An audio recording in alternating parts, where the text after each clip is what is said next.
انظر وتأمل إلى قراءة القرآن. قراءة القرآن هذه عبادة.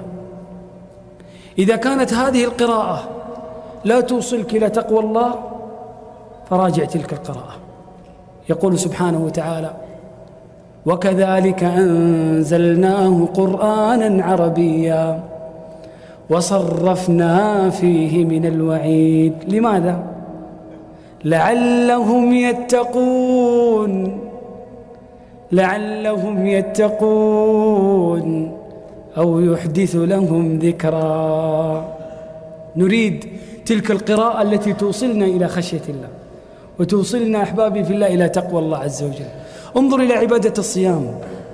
ماذا يقول ربي سبحانه وتعالى؟ يا أيها الذين آمنوا كتب عليكم الصيام كما كتب على الذين من قبلكم. لماذا؟ لعلكم تتقون. لعلك أخي الغالي إذا صمت رمضان إيمانا واحتسابا أن تخرج من هذه المدرسة العظيمة وقد نلت تقوى الله سبحانه وتعالى.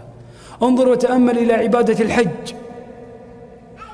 الله عز وجل يقول: الحج أشهر معلومات فمن فرض فيهن الحج فلا رفث ولا فسوق ولا جدال في الحج وما تفعلوا من خير يعلمه الله وتزودوا فإن خير الزاد التقوى واتقون يا أولي الألباب.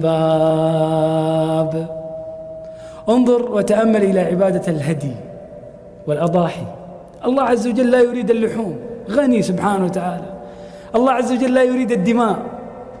لن ينال الله لحومها ولا دماؤها ولكن يناله التقوى منكم. نريد أحبابي في الله أن نعبد الله حتى هذه العبادة توصلنا إلى تقوى الله عز وجل. لو أن أحدا منا عبد الله وأوصلته تلك العبادة إلى تقوى الله، ما هي الثمرة؟ ما هي الجوائز من الله؟ يكون في الدنيا من أولياء الرحمن. من كان لله تقيا كان لله وليا. ألا إن أولياء الله لا خوف عليهم ولا هم يحزنون الذين آمنوا وكانوا يتقون. اللهم اجعلنا منهم. وأيضا أحبابي في الله إذا كان الإنسان في هذه الدنيا من أهل التقوى، الله عز وجل يقول: ومن يتق الله يجعل له مخرجا ويرزقه من حيث لا يحتسب. ويقول الله: ومن يتق الله يجعل له من أمره يسرا. ويقول الله: ومن يتق الله يكفر عنه سيئاته ويعظم له أجرا. وأزلفت الجنة للمتقين غير بعيد هذا ما توعدون لكل أواب حفيظ. اللهم اجعلنا منهم. الله سبحانه وتعالى يقول في سورة الرعد: مثل الجنة التي وعد المتقون تجري من تحتها الأنهار أكلها دائم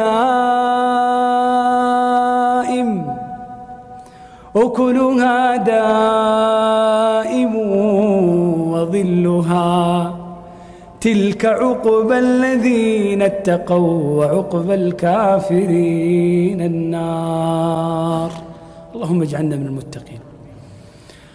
يقول ربي سبحانه وتعالى: تلك الجنة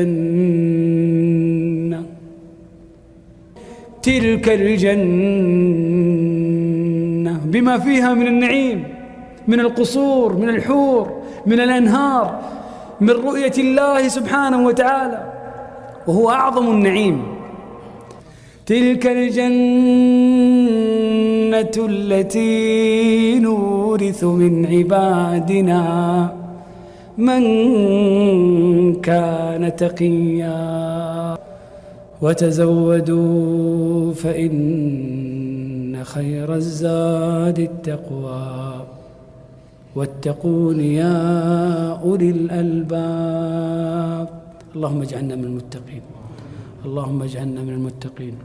اللهم يا رب أمتنا على لا إله إلا الله وأحينا على لا إله إلا الله واحشرنا في زمرة النبيين واحشرنا في زمرة محمد عليه الصلاة والسلام. اللهم يا رب اغفر لوالدينا، اغفر لوالدينا، اللهم اغفر لوالدينا، اللهم ارحمهما كما ربونا صغارا. اللهم يا ذا الجلال والإكرام اجعل قبورهم روضة من رياض الجنة. اللهم افسح لهم في قبورهم مد أبصارهم. اللهم اجعل آباءنا وأمهاتنا يقومون من قبورهم آمنين مطمئنين لا يحزنهم الفزع الأكبر. اللهم ارزقنا وارزقهم الفردوس الأعلى من الجنة. تبارك الذي نزل الفرقان على عبده ليكون للعالمين نذيرا.